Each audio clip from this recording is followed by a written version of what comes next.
안녕하십니까. 2023년도 모집인 등록시험 상반기 기출문제를 중심으로 해서 어떤 문제에서 어떤 지문에서 어떤 함정들을 가지고 있었는지 여러분과 함께 찾아보는 시간, 출제문제의 함정을 찾아라. 그 첫 번째 시간 시작해 보도록 하겠습니다. 자, 첫 번째 문제 1편 보험 이론 및 윤리 30번까지 한번 찾아보도록 하겠습니다. 1번 독일의 경제학자 마네스의 1인은 1인을 위하여 만인은 만인을 위하여 라는 말이 널리 인용되고 있다. 자, 마네스의 이야기는 상부상조의 정신을 얘기하면서 언급되는 부분이죠. 얼핏 보면 틀린 부분이 없는 것 같습니다. 자, 천천히 한번 살펴보죠. 1인은 1인을 위하여가 아니라 1인은 만인을 위하여, 만인은 1인을 위하여 라는 말로 여러분께서 고쳐주셔야 맞는 지문이 되겠습니다. 그래서 틀린 지문은 1인은 1인을 위하여가 아니라 1인은 만인을, 만인은 1인을 위하여라는 말이 돼야 상부상조의 정신을 잘 표현하는 그런 문구가 되겠습니다. 2번 문제 보겠습니다.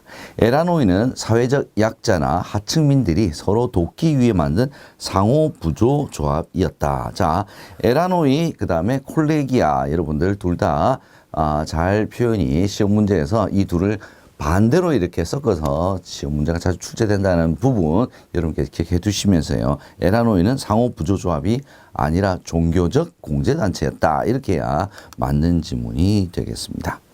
3번 1950년대 들어 생명보험 회사가 국민저축기관으로 지정되면서 개인보험이 크게 성장하였다. 자, 연도별에 따라서 우리나라 생명보험의 역사의 문제에서 자, 1950년대는 6.25 전쟁이 있었던 때죠. 그죠? 자, 생명보험회사가 국민저축기관으로 지정이 된 해는 1960년대죠. 그리고 개인보험이 크게 성장한 것이 아니라 1960년대는 단체보험이 크게 성장했다라고 해야 맞는 지문이 되겠습니다. 그래서 1950년대 개인보험 이 두 단어가 틀린 함정이다라는 점 여러분께서 알아두셔야 될 것 같습니다. 4번 보겠습니다. 자산의 유동성을 상승시키기 위해서 부동산 투자 비중을 높인다. 자, 부동산 투자 비중이 우리나라 가계자산의 특징 중 하나가 부동산 투자 자산의 비중이 굉장히 높다라는 점 우리 교재에도 언급이 되어 있습니다. 부동산의 투자 비중이 높기 때문에 자산의 유동성이 떨어진다 이렇게 표현하죠. 그래서 자산의 유동성을 상승시키기 위해서는 부동산의 투자 비중을 낮춰야 되는 것이 맞는 지문이 되겠습니다. 그래서 함정은 투자 비중을 낮춘다, 줄인다라고 해야 맞는 지문이 되겠습니다. 5번 문제 보겠습니다. 현재는 예정위험률, 예정이율, 예정사업 비율을 기초로 하는 현금 흐름 방식을 사용한다. 자, 현금 흐름 방식과 3이원 방식은 보험료를 산출하는 방식이죠. 예정위험률, 예정이율, 예정사업 비율, 이걸 3이원이라고 하죠.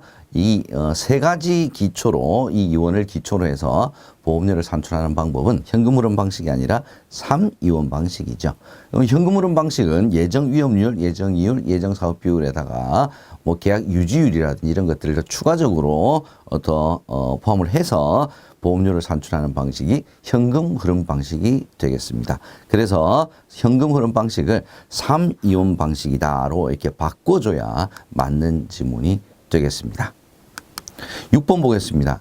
현금 흐름 방식 도입으로 2010년 4월부터 3이원 방식은 전면 폐지되었다. 3년 동안은 현금 흐름 방식과 3이원 방식이 같이 혼용이 돼서 사용이 되었었죠. 그래서 전면 바로 도입으로 2010년 4월부터 전면 폐지되었다라고 하면 틀린 지문이 되겠습니다. 7번 문제 보겠습니다. 7번 무배당 보험은 보험계약에 대하여 잉여금이 발생할 경우 잉여금의 일정 비율을 보험계약자에게 배당금으로 지급하는 보험상품이다. 자, 잉여금이 발생할 경우에 배당금으로 지급하는 보험상품은 자, 무배당은 배당이 없는 보험이죠. 그러니까 유배당이어야지 배당하는 보험이어야지 보험계약자에게 배당금으로 지급하는 보험상품이 되겠죠. 그래서 일단 틀린 부분은 무배당이 아니라 유배당 보험이다라고 해야 맞는 지문이 되겠습니다. 자, 무배당 보험과 유배당 보험이 나오면 또 하나 더 여러분께서 이제 공부하고 넘어가셔야 될 부분이 어떤 보험 상품이 더 보험료가 비싸냐? 당연히 배당을 더 많이 해주는 그러니까 정해진 이자율 플러스 배당까지도 플러스가 되니까 당연히 유배당 보험이 무배당보다는 보험료가 더 비싸다. 무배당 보험이 더 저렴하다. 예, 여기까지 여러분께서 공부해 두시면 좋을 것 같습니다. 8번 문제 한번 보겠습니다. 8번 2000년 4월 이전에는 일부 보험회사에서 배당률을 차등 적용하였다. 자, 배당률이 지금 선적립 후 배당 체계로 확립이 되었죠. 보험 가격이 자율화되기 이전에는 이렇게 차등이 아니라 일률적으로 동일하게 배당률을 적용을 하였습니다. 그래서 2004년 이전에는 일부 보험회사들도 차등 적용할 수가 없었죠. 그래서 차등 적용하였다라고 하는 것이 틀린 지문이 되겠습니다. 그래서 동일한 배당률을 적용하였다라고 해야 맞는 내용이 되겠습니다. 9번 문제 보겠습니다. 청약 철회한 이후 청약을 철회했네요. 보험회사가 보험료를 계약자에게 반환하기 전에 발생한 보험사고에 대해서는 보장한다라고 해야 됩니까? 하지 않는다라고. 이미 청약 철회를 했죠. 해버렸으니까 보험회사 입장에서는 더 이상 보장에 대한 책임이 없다. 그래서 아무리 보험료를 반환하기 이전이더라도 청약 철회를 한 이후에는 보험사고에 대해서 보험회사는 보장하지 않는다라고 해야 맞는 내용이 되겠죠. 10번 문제 보겠습니다. 보험기간이 60일 이내인 보험계약은 청약 철회가 불가능한 경우에 해당하지 않는다. 자, 이렇게 두 번 꼬아놨네요. 자, 청약 철회가 불가능한 계약은 60일이라 일단 90일 이내, 90일 이내, 보험기간이 90일 이내인 보험계약은 청약 철회가 일단 불가능하죠. 근데 60일이니까 90일보다 더 짧죠. 그래서 90일 이내 이 계약에 해당되는 60일 이내인 계약은 청약 철회가 불가능합니다. 그래서 불가능한 경우에 해당을 한다라고 해야 맞는 지문이 되겠습니다. 해당하지 않는다 그랬으니까 90일 이내에 해당되는 60일의 경우에는 청약 철회가 불가능한 경우에 해당한다라고 해야 맞는 지문의 내용이 되겠습니다. 11번 보겠습니다. 무진단 계약은 제1회 보험료를 납입한 날로부터 30일이 경과되면 승낙된 것으로 본다. 자, 30일이 경과하면 승낙 거절의 통지가 별도로 없었더라도 승낙된 것으로 보죠. 자, 그럼 기준이 뭐냐? 제1회 보험료를 납입한 날로부터 30일이냐? 청약일로부터 30일이냐? 예, 청약일로부터 30일이 맞죠. 그래서 제1회 보험료를 납입한 날로부터라고 했으니까 내가 틀린 부분이 되겠습니다. 12번 보겠습니다. 진단계약은 계약을 청약을 하고 제1회 보험료를 받은 경우. 자, 청약을 하고 1회 보험료를 받았죠. 그러면 제1회 보험료를 받은 날로부터 보장이 개시된다. 자, 1회 보험료를 받은 날로부터 보장이 개시되는 경우는 무진단 계약이죠. 진단 계약이 아니고. 자, 진단 계약은 뭡니까? 1회 보험료와 건강 진단이 모두 종료가 된 시점부터 보장이 개시가 됩니다. 그래서 진단 계약을 무진단 계약으로 바꿔주든지 아니면 1회 보험료 납입과 진단이 모두 완료된 날로부터 보장이 개시된다라고 바꿔줘야 맞는 지문이 되겠죠. 13번 보겠습니다.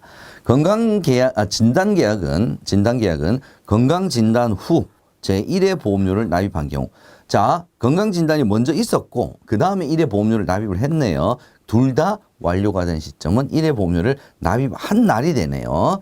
자, 그래야 되는데 건강 진단일로부터 보장이 개시된다라고 했으니까 얘는 틀린 내용이 되겠습니다. 그럼 어떻게 해야지 맞는 지문이 되겠느냐? 제1회 보험료를 납입한 날로부터 보장이 개시된다라고 해야 맞는 지문이 되겠습니다. 자, 어떤 부분이 함정인지 여러분 잘 봐주시기 바랍니다.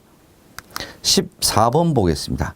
타인의 사망을 보험금 지급 사유로 하는 보험계약에서 계약을 체결할 때까지 피보험자의 서면에 의한 동의를 받아야 되겠죠. 동의를 받지 않은 경우에는 자, 무효 사유에 해당하지 않는다. 어떻습니까? 자, 무효 사유에 해당을 하는 첫 번째 이유가 바로 사망을 보험금 지급 사유로 하는 보험계약에서 계약을 체결할 때까지 피보험자의 서면에 의한 동의를 받지 않은 경우 무효 사유에 해당하죠. 그래서 해당하지 않는다 그랬으니 틀린 함정이 되겠습니다. 다음 14번 봤고요. 15번 보겠습니다. 보험계약 청약 시 보험회사가 보험약관의 중요한 내용을 설명하지 않았습니다. 그죠? 얘는 3대 기본 지키기를 잘못한 거죠. 3대 기본 지키기를 잘못했을 때 보험계약은 무효 사유에 해당하는 것이 아니라 취소 사유에 해당이 되겠죠. 예, 3개월 이내에 보험계약을 취소할 수가 있습니다. 16번 보겠습니다. 수사기관의 조사 필요시 서류 접수일로부터 3개월 이내에 보험금을 지급해야 한다. 자, 보험금 지급 기일에 관련된 내용이네요. 자, 수사기관의 조사 필요시, 수사기관의 조사가 필요한 경우에는 서류 접수일로부터 3개월, 6개월, 30일, 20일 다 필요 없이 기한을 적용하지 않는다라고 해야 맞는 거죠. 예. 서류 접수일로부터 일반적인 경우에는 3일이죠. 예, 그렇게 해서 여러분께서 각각의 항목별로 서류 접수일로 며칠 이내에 보험금을 지급해야 하는지 여러분께 알아두시고요. 시험 문제는 이렇게 보험금 지급기를 적용하지 않는 경우를 예, 수사기관의 조사 필요시 이렇게 표현을 해서 기한을 이렇게 3개월, 뭐 1개월 이렇게 집어넣고는 틀리게 하는 함정 문제가 시험 문제에 자주 출제가 될 수 있다는 점 여러분께서 기억을 해 두시면 도움이 될 것 같습니다. 17번 보겠습니다. 피보험자가 심신상실 등으로 자유로운 의사결정할 수 없는 상태에서 자신을 해친 경우 보험금을 지급을 한다라고 해야 맞죠. 자, 만 15세 미만자, 심신박약자, 심신상실자 등의 사망을 보험금 지급 사유로 하는 보험계약은 무효다라고 했는데 거기서 제외되는 조항들이 있었습니다. 만 2년 이후에 사살한 경우, 그 다음에 심신상실 등으로 자유로운 의사결정할 수 없는 상태에서 자신을 해친 경우에는 보험금을 지급을 한다. 즉 무효가 되지 않는다라는 점 여러분께서 알아두셔야 되겠습니다. 18번 보겠습니다. 중요한 사항을 알릴 의무자는 보험계약자, 보험수익자이다. 자, 중요한 사항은 뭡니까? 얘가 계약 전 알릴 의무, 즉 고지 의무죠. 고지 의무에 대한 의무자는 보험계약자와 피보험자죠. 그죠? 피보험자. 그래서 보험수익자라고 했으니까 얘가 함정이 되겠습니다. 주소 변경 통지 의무가 보험계약자와 보험수익자의 의무사항이고요. 예, 고지 의무는 보험계약자와 피보험자, 보험사고 발생을 통보하는 통지 의무는 계약자, 피보험자, 수익자가 다 해당이 된다. 19번 보겠습니다. 보험계약자는 보험회사에서 정한 사유에 해당하는 경우 임의 해지를 할 수 있다. 임의 해지라고 하는 것은 뭐 특별한 이유 없이 보험계약자가 임의로 해지를 하겠다는 거죠. 자, 이렇게 보험계약자의 자유의사에 의해서 임의로 해지를 하는데 보험회사에서 정한 사유에 해당이 되어야 해지를 할 수 있다는 것은 그건 임의 해지가 아니죠. 그렇죠? 보험계약자는 예, 장래를 향하여 언제든지 임의 해지를 할 수가 있습니다. 그래서 특별한 조건이 없습니다. 그래서 계약이 소멸하기 전에 계약이 살아있는 그 순간에는 언제든지 임의 해지를 할 수가 있다라고 해야 맞는 내용이 되겠습니다. 20번 보겠습니다. 2006년 1월 1일생은 2020년 7월 1일부터 사망을 담보하는 보험계약의 피보험자가 가능하다. 자, 사망을 담보하는 보험계약의 피보험자가 되기 위해서는 만 15세 이상이 돼야 되겠죠. 만 15세 미만자는 사망을 담보하는 보험계약의 피보험자가 될 수가 없습니다. 자, 2006년 1월 1일생이 2020년 7월 1일이면 만으로 몇 살이 되는지를 계산을 해보면 되겠죠. 자, 2020년 1월 1일이 되면 2020년 1월 1일이 되면 2006년생이니까 14세가 되네요. 그죠? 거기서부터 예, 7개월이 지났으니까 6개월이 경과를 한 거죠. 그러면 만 16세 플러스 7개월 1일. 그러니까 약 6개월 정도가 되는 거네요. 자, 6개월 플러스 1일이죠. 그래서 우리가 보험 나이를 계산할 때 6개월 이상이면 1년 올려서 우리가 계산을 한다. 1년 미만이면 버린다. 이거 있었죠. 그래서 이 15세네 이렇게 생각하시면 안 됩니다. 이건 보험 나이 계산하는 거고요. 사망을 담보하는 보험계약의 피보험자가 되기 위해서는 만 15세가 되느냐 안 되느냐가 중요한 겁니다. 그래서 이 경우는 지금 만 14세 6개월이 하루 지난 거죠. 그렇기 때문에 만으로 보험 나이로는 15세지만 만 나이는 15세가 아직 안 됐기 때문에 피보험자가 될 수가 없습니다. 21번 보겠습니다. 보험 나이는 매년 1월 1일에 증가하는 것이 아니라 언제 증가합니까? 매년 계약 해당 일에 보험 나이는 증가를 합니다. 22번 보겠습니다.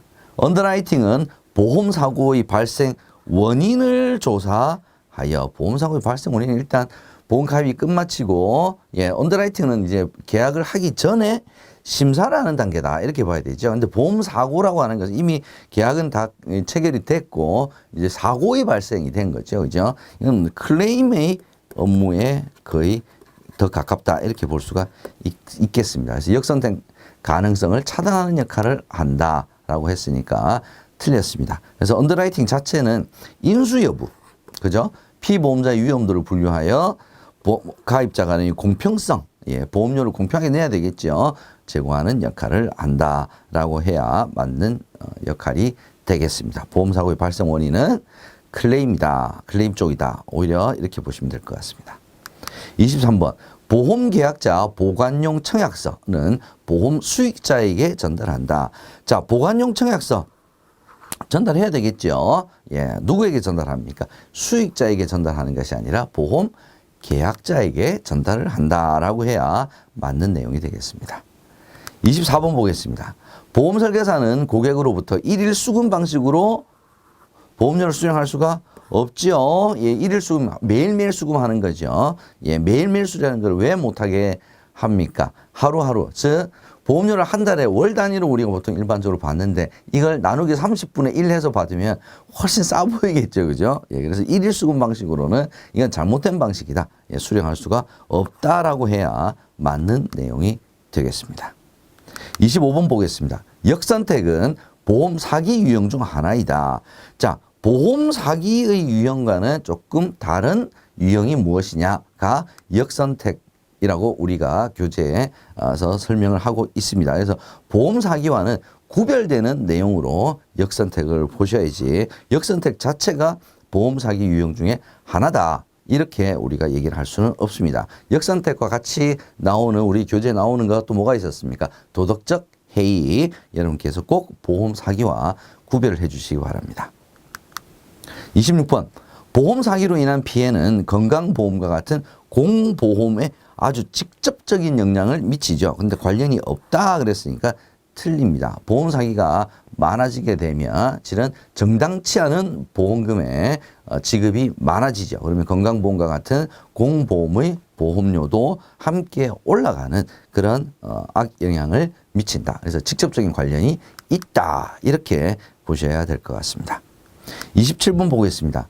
보험범죄신고센터에는 자, 보험범죄신고센터에서 보험범죄 신고를 해야 되겠죠. 인터넷을 통해서만 신고할 수 있다. 아니죠. 전화로도 팩스로도 다 할 수가 있습니다. 그래서 인터넷으로만 신고할 수 있다. 그러면 틀린 지문이 되겠습니다. 28번 보겠습니다. 자살 예방 프로그램인 보고 듣고 말하기는 보험회사들이 공동사회공헌 활동으로 운영하는 프로그램이다. 자, 사회공헌위원회에서 운영하는 프로그램이냐 이걸 물어보는 거네요. 자, 보고 듣고 말하기 게이트키퍼 양성은 보험회사들이 사회공헌 활동으로 운영하는 프로그램이 아니라 정부 차원에서 하는 거죠. 생명존중희망재단에서 운영하는 프로그램이 보고 듣고 말하기 게이트키퍼 양성. 자, 최근에는 이 문제들이 많이 나옵니다. 그래서 생명보험 회사들이 사회공헌 활동으로 운영하는 프로그램이냐 아니면 한국생명존중희망재단에서 운영하는 프로그램이냐 이 두 가지를 구별을 하는 문제가 간혹 출제가 되니까 여러분들께서 추가적으로 더 꼭 학습을 해 놓으시길 바랍니다. 29번 보겠습니다. 정부는 자살 예방과 관련하여 인구 10만 명당 자살률 10명 이내로 줄이는 것을 목표로 하고 있다. 이 질문은 이번에 저도 뭐 처음 봤습니다. 이게 잘 나오는 부분은 아닌데 정부가 자살 예방과 관련하여 이제 목표를 설정하고 있다. 정부가 이렇게 이제 자살 예방 활동을 아주 잘 하고 있다. 많이 하고 있다. 이제 그 이야기 하는 건데요.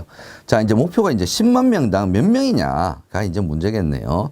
정답은 10만 명당 자살률 17명, 17명 이내로 줄이는 것을 목표로 하고 있다라고 해야 맞는 질문입니다. 자, 이 문제는 뭐 거의 출제가 되지는 않는 부분인데 나왔기 때문에 제가 여러분께 소개를 일단 하는 겁니다. 여러분께서 기억만 해 두시면 좋을 것 같습니다.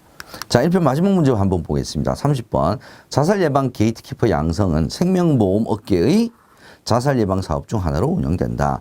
자, 보고 듣고 말하기 아까 설명드리면서 제가 말씀드렸죠. 게이트키퍼 양성은 생명보험업계의 자살 예방 사업 중 하나가 아니라 정부 차원에서 한국생명존중 희망재단에서 운영하는 사업이다. 이렇게 여러분께서 구별을 해 주셔야 될 것 같습니다. 자, 이렇게 해서 1편 서론 문제 여러분과 함께 살펴봤습니다. 저는 2편에서 다시 여러분들 찾아뵙도록 하겠습니다. 여러분 수고하셨습니다.